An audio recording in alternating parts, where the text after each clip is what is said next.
In my lifetime, I've seen people call him Bigfoot. They call him Squatch. They call him, they have a lot. They call him the keeper of the forest. They call him he comes out of the fog. He comes out of different things. And um, I did have a encounter with him, 3 times in my lifetime. I had the privilege of actually seeing him. I've seen a mother and a baby before, and I had a really close encounter when I was 7 years old, right here on this flat. I've lived on this area for 54 years. When I was a young boy,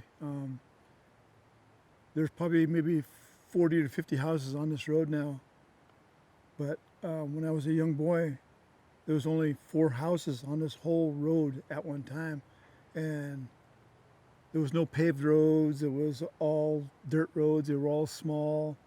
Um, did a lot of hiking when I was, kids and stuff. But as I say, I had a really close encounter when I was 7 years old. And my parents always talked about, when you go out in the hills, you may see things that it may scare you, or just be careful when you guys go out, because be prepared just of things out there. And I never didn't understand what she was talking about at the time. We was just kids. So, but anyway, we was home one night, and it was about this time of the year. Um, I was a small boy. Uh, I was in my house with my parents and my rest of my family, my brother, my brothers, and my sister. She was sent off to school back in Mexico.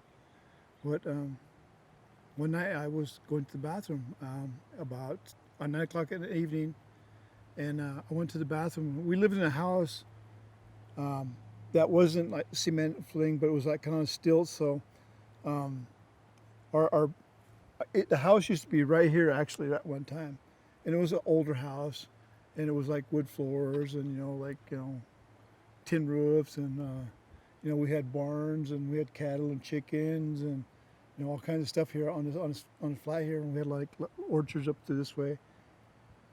And the night that I had an encounter, um, I had to go to the bathroom, and our bathroom was relatively small, and there was a toilet seat here, our sink here, and a shower here, but our window was like probably 6 feet up off the floor, and the outside the house, the window was probably 7 feet up off the floor. And so I had to go to the bathroom, and I was walking and sat down in the bathroom. And when I sat down in the bathroom, I looked up into the window, and I seen this humongous arm reach right in. It almost touched me, um, and I fell to the floor, and I couldn't holler. I was paralyzed, and I laid there, and all of a sudden I like hollered for my dad. I was, Dad, Dad, Dad, and he come running into the bathroom, and he goes, "What's going on, son?" And he see me laying there, so he kind of picked me up, and I go, "That thing tried to grab me, Dad. That thing tried to grab me." He goes, "What? The thing?" I said, "That thing in the window tried to grab me, Dad." And so he runs back into the other room, and he hollers at my mom. He goes, "Dicey, Dicey, give me that gun." He goes, "And the flashlight." And so my mother went and grabbed the stuff, the gun and the flashlight for him. And so our living room was here, our bathroom was here, and our kitchen was here. Then we had a walkway that came out right beside the bathroom. And there was kind of a stairs there, but it sunk down quite a ways, about 7 feet up off the ground. And so my father ran out to the back door. And as he ran out the back door, I'll walk to you and show you where he ran to. So at one time, this house was never here. And so, and there was we had a big storage shed right back here at one time.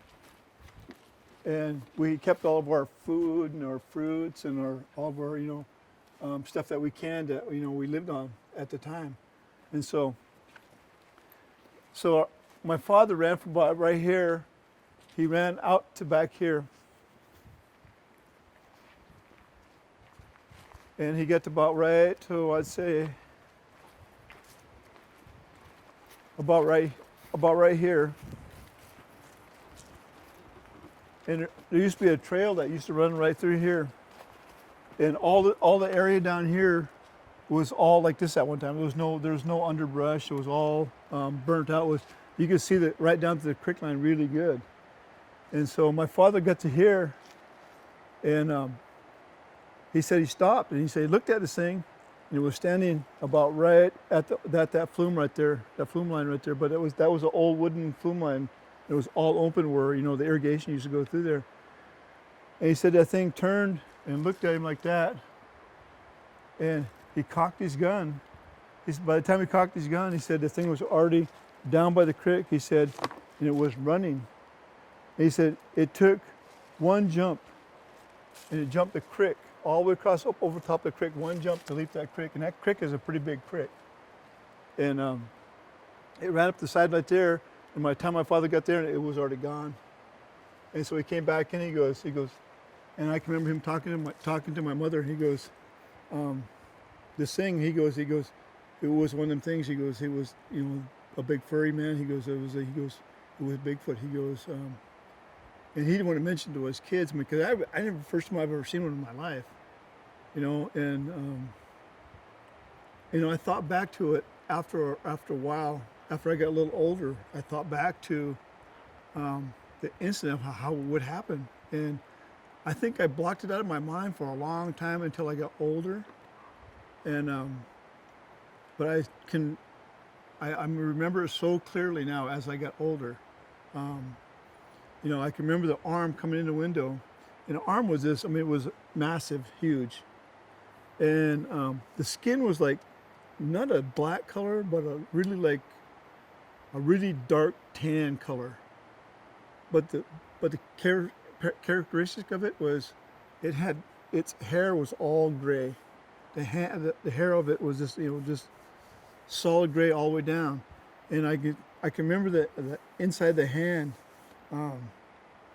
It wasn't like an ape type of hand. It was kind of like humanoid type of hand. But as I say, it's like the hand, you could tell was like kind of like that type of color hand, but with big calluses, and you could tell where it was like it went through trees and bushes, and did other things. But I can remember the hands were like that, but the hands were massive hands, as big as fingers as big as about that big around, and that long. And I can remember the thumb coming out. The thumb had a really big thumb, and it had a really long fingernails on it. They were kind of like jagged looking fingernails.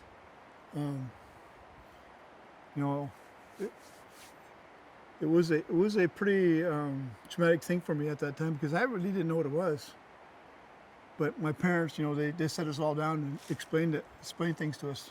That's what I seen, because they've seen that in their lifetime too. My mother and father, because before we moved here, my grandfather lived here, and when my mother was really young, like in her early 30s, she said that because there was no roads up on the hill at that time, there was no roads back into the mountains, and she said that she says she remembers a time that a man come running off the hill because there was trails back there. She said a man come running off the hill and come running down and talk to her her father.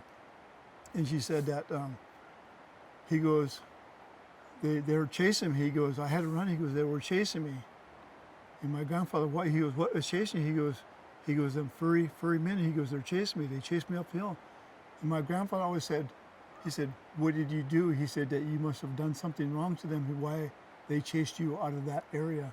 So this area, this whole area is, an alleyway or a gateway. I don't really know. It's like, it's a pretty special place.